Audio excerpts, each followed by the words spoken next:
Somme premier.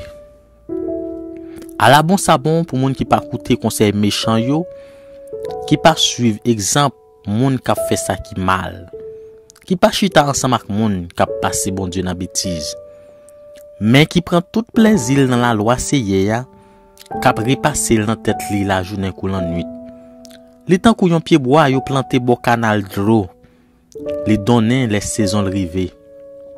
Fait li pas jambe fene, tout ça le fait sorti bien. Mais c'est pas même bagay pour méchant yo. Yo tant kou paye vent ap gaye. C'est peut-être ça, jour jugement, méchant yo pas ka lever tête yo devant bon Dieu. Moun qui fait mal yo pas chita ensemble avec moun qui fait bien yo. Parce que c'est nia connaît Jean moun qui fait bien yo ap vivre, mais Jean méchant yo ap vivre là, yo gen pour yo fini mal. Amen.